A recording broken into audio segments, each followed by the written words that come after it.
Hello welcome to everyone myself doctor Kaleem Ahmed और आज हम लोग पढ़ने वाले हैं एंटीजन और एंटीबॉडी के बारे में। एंटीजन क्या होती है, एंटीबॉडी क्या होती है और इम्यून सिस्टम में ये किस तरह से पार्टिसिपेट करती हैं या इम्यून सिस्टम में इनका क्या रोल है। दिस वन एंटीजन जो डिफरेंट शेप, डिफरेंट साइज की और स्पेसिफिक होती है। एंटीजन क्या होती है, किसी भी सेल की पहचान होती है यानी आइडेंटिटी होती है जो उस सेल की सरफेस पर पाई जाती है।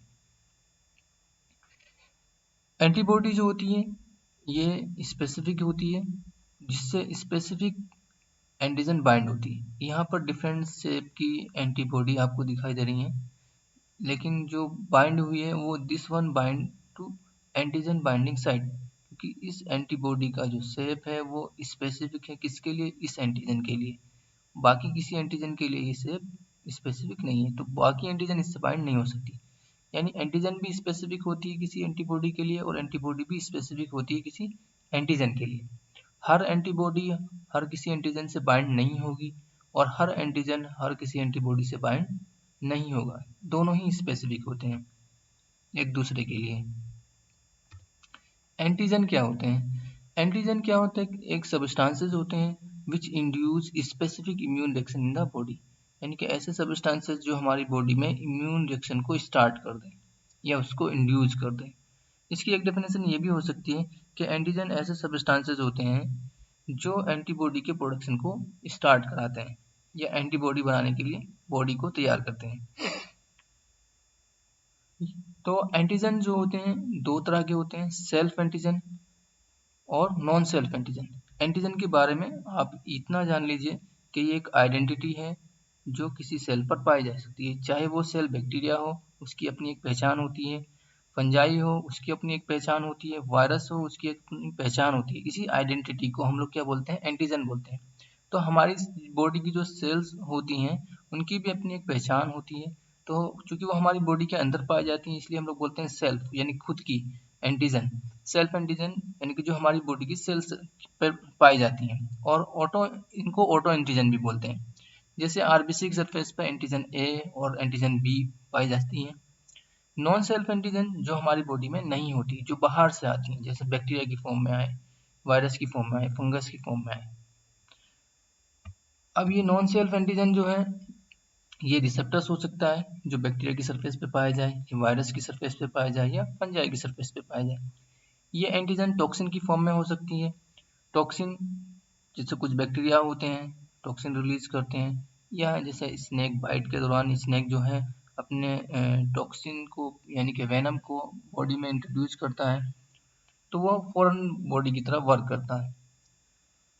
कोई मटेरियल्स हो सकता है जैसे ऑर्गन ट्रांसप्लांट हुआ हो, यानी कि जैसे किसी का लीवर ट्रांसप्लांट किया गया हो किसी के अंदर, या किडनी ट्रांसप्लांट की गई हो, तो वो किडनी तो ह्यूमन की है लेकिन वो दूसरे पर्सन की, तो वो हमारी बॉडी के लिए क्या है, वो फॉरेन कहलाएगी क्योंकि वो ट्रांसप्लांटेड है।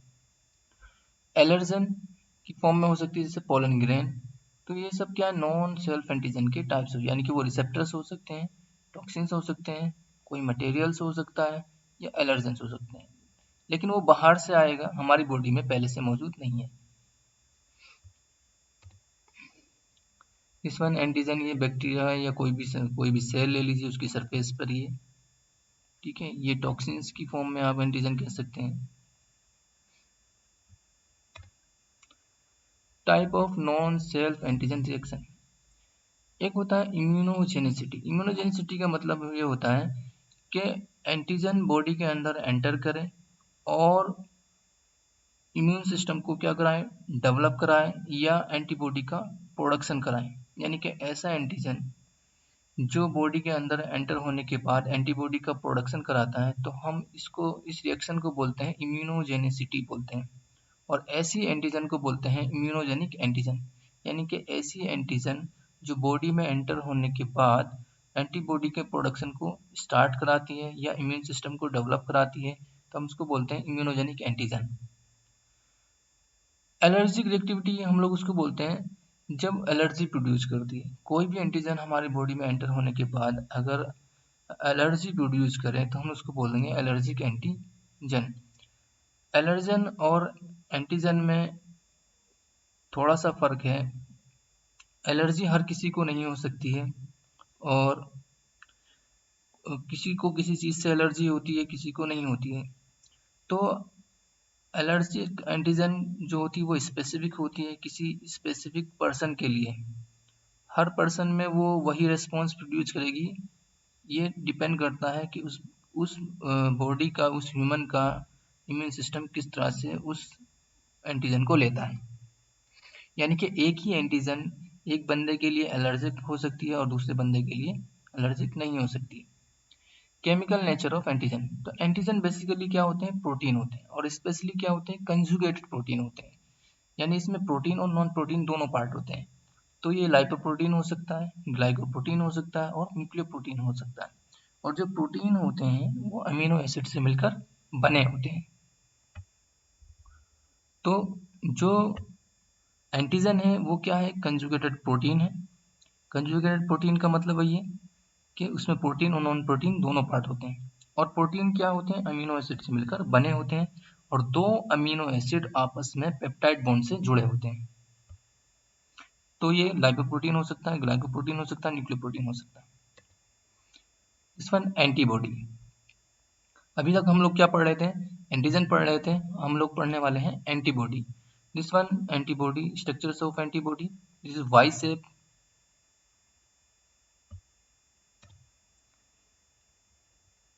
एंटीबॉडी क्या होता है, antibody is defined as a protein that is produced by B lymphocyte in response to presence of an antigen. यानी कि कोई एंटीजन हमारी बॉडी में एंटर करता है, बी लिम्फोसाइट क्या होती है, उसके खिलाफ क्या करती है, केमिकल सब्सटेंसेस बनाती है जो प्रोटीन नेचर का होता है, जिसको हम लोग क्या बोलते हैं, एंटीबॉडी बोलते हैं। ये इसका जो केमिकल नेचर है गामा ग्लोबुलिन। हम लोग जानते हैं हमारी बॉडी में जो प्लाज्मा प्रोटीन होते हैं वो तीन होते हैं, एल्ब्यूमिन होता है, ग्लोबुलिन होता है एंड फाइब्रिनोजन होता है। तो जो ग्लोबुलिन होता है इसमें कई सारी फॉर्म होती है, तो इसका जो गामा फॉर्म होता है वो एंटीबॉडी होती है। और इस गामा ग्लोबुलिन को हम लोग इम्यूनोग्लोबुलिन भी कहते हैं। क्यों, क्योंकि ये इम्यून सिस्टम में पार्टिसिपेट करता है। इम्यूनोग्लोबुलिन जो होता है 20% कंट्रीब्यूट करता है प्लाज्मा प्रोटीन में। और एंटीबॉडी जो होती है बॉडी के हर टिश्यू में एंटर कर सकती है। टाइप्स ऑफ एंटीबॉडी, एंटीबॉडी जो होती है 5 टाइप्स की होती है, आईजीजी, आईजीई। आईजी मतलब immunoglobulin, G for gamma, IgE, IgD, IgM, IgA. A for alpha, D for delta, E for epsilon, G for gamma और एम फॉर म्यू। और इसमें सबसे ज़्यादा जो एंटीबॉडी का जो प्रोडक्शन होता है वो आईजीजी होता है, ये 75% होती है। स्ट्रक्चर ऑफ एंटीबॉडी, तो नेचर तो हम लोग जानते हैं एंटीबॉडी का क्या है, गामा ग्लोबुलिन होता है। मॉलिक्यूलर वेट इसका कितना होता है, 1,50,000 से 9 लाख तक हो सकता है। एंटीबॉडी में दो चेन होती है, एक हैवी चेन होती है और एक लाइट चेन होती है। हैवी चेन को आप लॉन्ग चेन भी बोल सकते हैं, लाइट चेन को शॉर्ट चेन भी बोल सकते हैं।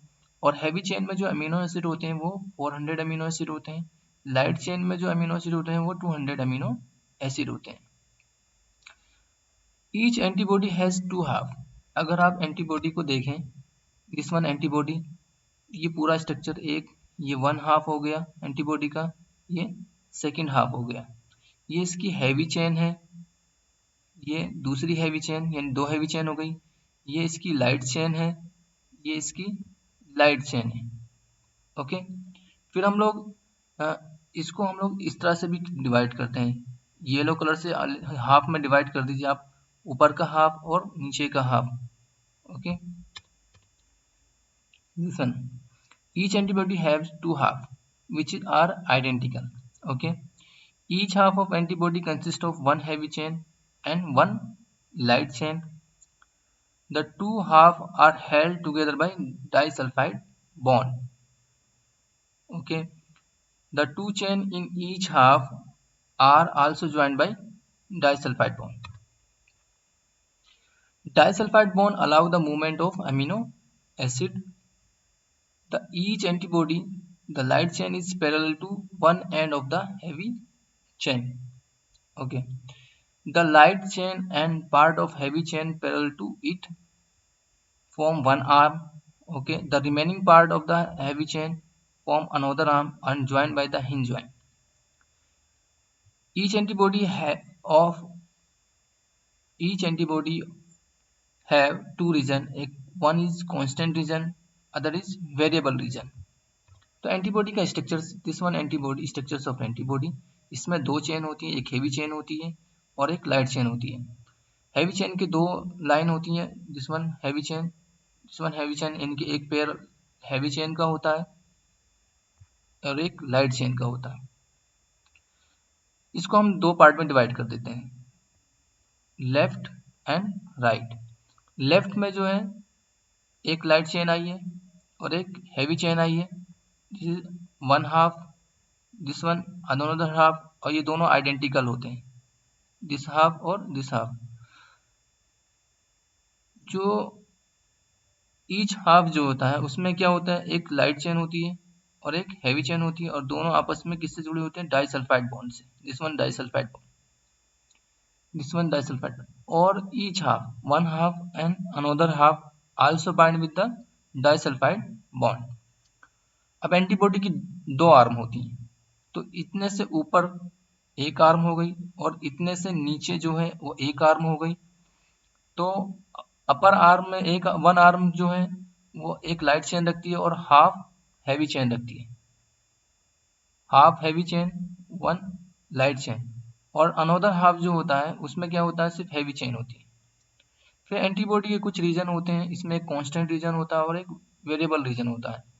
तो जो रेड कलर से दिखाया है इस पॉइंट में वो कांस्टेंट रीजन है, और जो ब्लू कलर से दिखाया है वो क्या है, वेरिएबल रीजन है। कांस्टेंट रीजन को कांस्टेंट इसलिए कहते हैं क्योंकि एंटीबॉडी का जो नेचर होता है प्रोटीन का होता है, और प्रोटीन अमीनो एसिड से मिलकर बने होते हैं।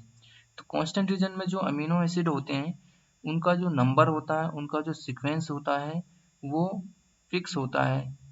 वो सारी की सारी एंटीबॉडी में हम लोग जानते हैं जब कोई एंटीजन एंटर करता है तो उसके खिलाफ एंटीबॉडी बनाई जाती है। वो एंटीबॉडी 5 तरह की होती हैं, IgA, IgG, IgD, IgE, IgM।